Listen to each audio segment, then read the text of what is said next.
कैसे डूबी थी भगवान श्री कृष्ण की द्वारका नगरी और क्या थे उसके पीछे के राज, आज हम इस वीडियो के माध्यम से जानने का प्रयास करेंगे, जो कि हम सभी को हैरान कर देगी। आज हम इस वीडियो में जानने वाले हैं द्वारका का निर्माण कब हुआ, कैसे हुआ और भगवान श्री कृष्ण की द्वारका नगरी कैसे डूबी।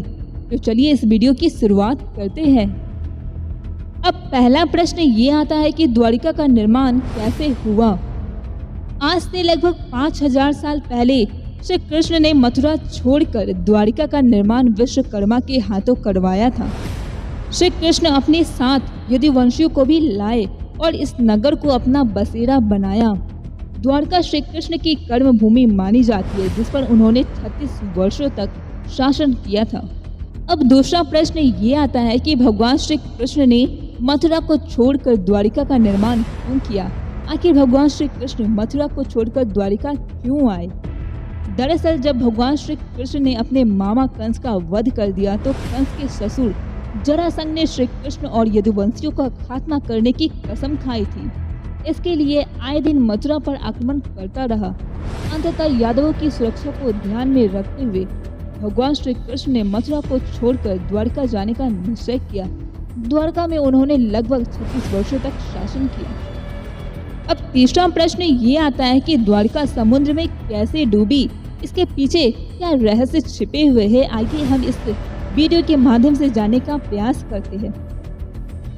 मथुरा छोड़ने के बाद भगवान श्री कृष्ण ने अपने परिजनों और यदुवंशियों की रक्षा के लिए समुद्र के निकट द्वारका नगरी का निर्माण विश्वकर्मा के हाथों करवाया था।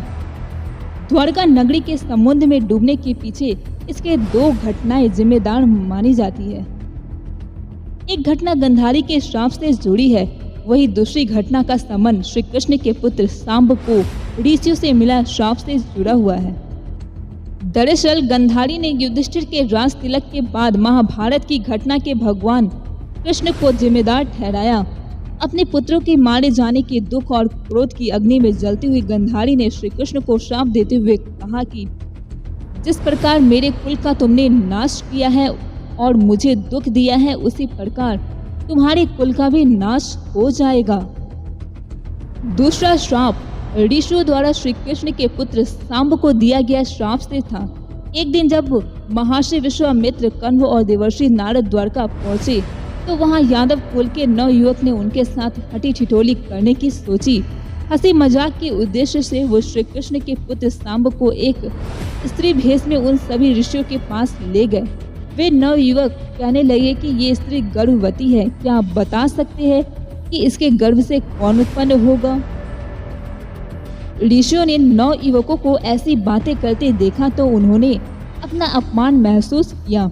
वे अपने इस अपमान को सहन नहीं कर पाए और उन्होंने श्री कृष्ण के पुत्र को श्राप दे डाला कि कृष्ण का यह पुत्र वृषण और अंधक वंशी पुरुषों का नाश करने के लिए लोह से निर्मित मूषल को उत्पन्न करेगा।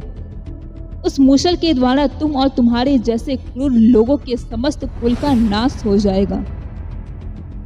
साथ ही यह भी कहा कि उत्पन्न हुए उस मूषल के प्रभाव से केवल कृष्ण और बलराम ही बच पाएंगे। जब श्री कृष्ण को इस श्राप के बारे में ज्ञात हुआ तो उन्होंने कहा कि यह श्राप अवश्य सत्य होगी। ऋषियों द्वारा मिला यह श्राप व्यर्थ नहीं जाएगा। ऋषि मुनियों का श्राप इतना प्रभावशाली था कि अगले ही दिन सांब ने मूषल को उत्पन्न किया। राजा उग्रसेन को जब मूषल के उत्पन्न होने की बात मालूम हुई तो राजा ने उस मूषल को चुराकर समुद्र में डलवा दिया। समुद्र में मूषल को डलवाने के बाद श्री कृष्ण और राजा उग्रसेन ने नगर में यह घोषणा करवाई कि आज से कोई भी वृषणी और अंधक वंशी अपने गृह में मदिरा तैयार नहीं करेगा। यदि कोई भी ऐसा करता है तो उसकी सजा मृत्यु दंड होगी। इस ऐलान के बाद सभी द्वारका वासियों ने मदिरा को घर पर नहीं बनाने का प्रण लिया। समय बीतता गया और द्वारका में अपशकुन बढ़ते चला गया। रोज तेज आंधी चलने लगी और नगर में चूहों की संख्या इतनी बढ़ने लगी कि द्वारका में लोगों से ज्यादा चूहे हो गए। अजीबोगरीब भयंकर घटनाएं होने लगी। इन्हें देखते हुए श्री कृष्ण को लगने लगा कि अब गंधारी का श्राप सत्य होने वाला है।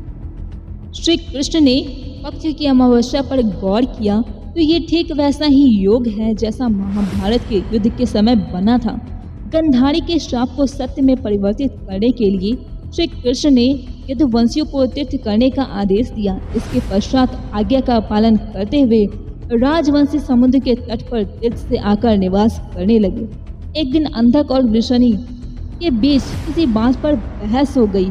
उपहास और अनादर इतना बढ़ गया कि दोनों ने एक दूसरे पर हमले करना और वध करना शुरू कर दिया। इस दौरान ऋषु का श्राप इस तरह सत्य हुआ कि सांब ने जिस मूसल को उत्पन्न किया था, उसके प्रभाव से मैदान में मौजूद खड़ी ईड़का घास को लड़ाई के दौरान को भी उखड़ता उससे एक मूसल उत्पन्न होने लगा। वह मूसल बहुत शक्तिशाली था, जिसके केवल एक वार से मृत्यु संभव थी। इस तरह वहां मौजूद सभी लोग मारे गए। जब श्री कृष्ण उस प्रभास क्षेत्र में पहुंचे तो अपने परिजनों को मृत देखकर अत्यंत दुखी हो गए।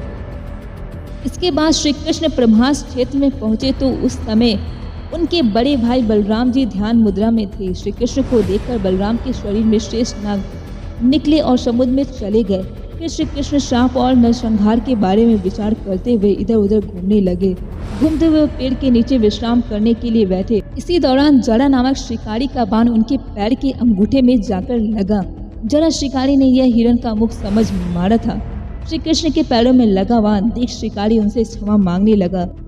तब कृष्ण ने उसे आश्वासन दिया और अपने परम धाम को चले गए। तो यही है द्वारका डूबने के पीछे की कहानी, जो शायद ही कम ही लोगों को पता होती है। आशा करती हूँ कि आप सभी को ये वीडियो पसंद आया होगा और कुछ नया जानने को जरूर मिला होगा। और अगर वीडियो पसंद आया हो तो वीडियो को लाइक जरूर करें, साथ ही शेयर और सब्सक्राइब करना बिल्कुल ना भूलें। Thank you very much. Hare Krishna.